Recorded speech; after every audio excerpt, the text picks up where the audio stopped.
Hi guys! So, i-unbox natin to ngayon. Ito ay ang Levoit Air Purifier Core Mini True HEPA. So, yun. Dami niya, haba ng name niya, di ba? I-unbox natin siya and then let's review it, no? So, yung price nito is, sabihin ko maya sa video. So, let's unbox first. So, tinatanggalan ko pala ng tape. Okay. So, yung reason kung bakit bumili ako nito, it's because affordable kasi siya. Yun. Unlike yung mga Dyson and Philips, medyo pricey siya, no? Pero ito, mas mura siya. And so, nag-research din ako. Ang importante naman sa akin is yung HEPA filter, no? And test din natin kung malakas ba yung um, power ng fan niya, no? Anyway, may box pa. Okay. So, okay. We're good.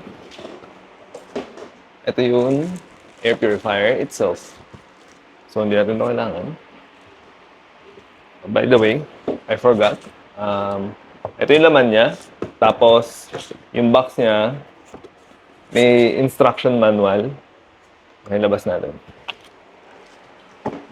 Then, styro. Don't need that. Ito, hindi ko alam anong gagawin dito. And then, this one is warranty, I think. Something warranty. Alright. So, open na natin to. So, ito yung Levoit itself. Maliit lang siya. So, yan. Kasi laki lang siya ng isang arm length, no? So, good for table siya. No? And then, tinanggal mo na pala to. Ito yung fan.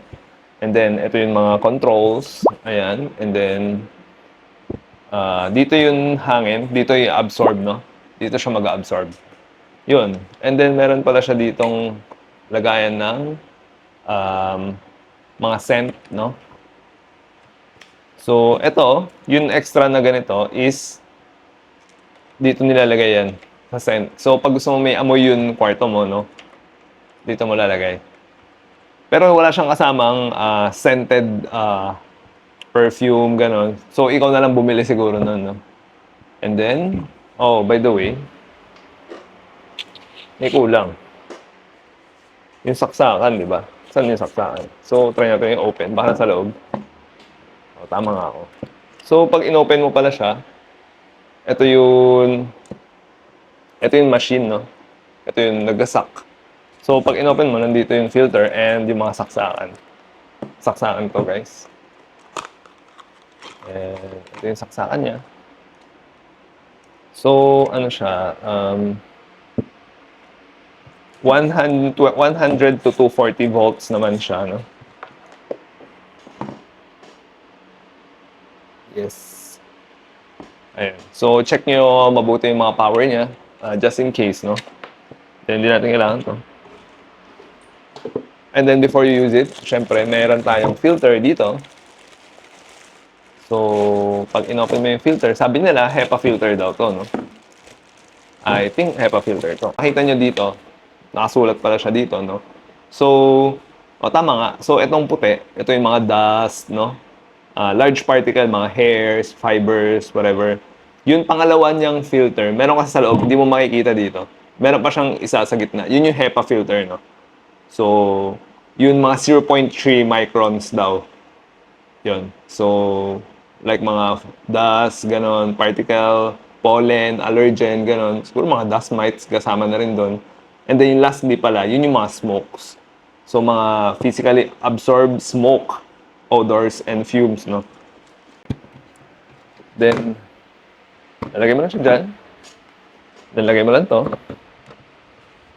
And then, ikot mo lang siya. Ilock mo lang siya, no? Pag nalock mo, okay na. So, let's try it out, no? So, by the way, ito yung power, guys. Make sure to check your power, no? kung ano yung voltage, no? Depende sa countries. Since na nakasaksak na siya, iilaw pala. Yan, pwede mo na siya pindutin, no? Kita naman, no? Okay. So, right at the start, may hangin na siya agad. Nararamdaman ko yung hangin niya, no? So, let me get some tissue to show you. Okay, so we're back, no? So, kung i-measure natin kung gaano kalakas tong hangin, no? So, kumuha ko ng tissue paper. So, yan. Oops. So, kung mapapansin nyo, meron konti, no? So, may hangin siya. Okay? So, yan. So, medyo mahina lang. 1 lang to, guys. So, try natin 2.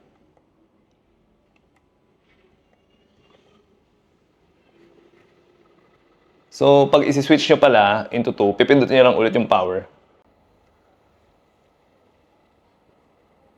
So, yan.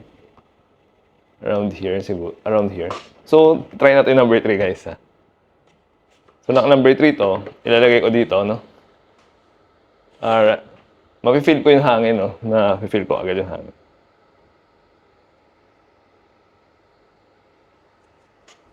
So,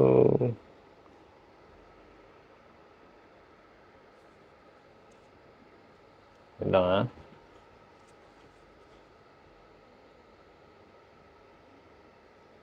So, around here, no? Around dito yung hangin niya. So, medyo malakas pa rin siya. So, this is the Levoit Core Mini True HEPA filter. So, yung price nito, I bought this in Singapore. So, yung price niya is nasa 80 Singapore dollar, which is 3,200, around 3,200 peso. Pero pag bumili kayo sa Philippines, sa Lazada or sa Shopee, nasa 5,000 plus siya, no? So, I think it's cheaper than the mainstream air purifier, no? Like Philips, Dyson, no? Pag naghahanap ka ng affordable na air purifier. So, I think this is one of the great option, no? And maybe after a few months, itatry ko, mag-review ulit ako kung ano ba yung performance niya, no? Yun. So, I hope you like this video, guys.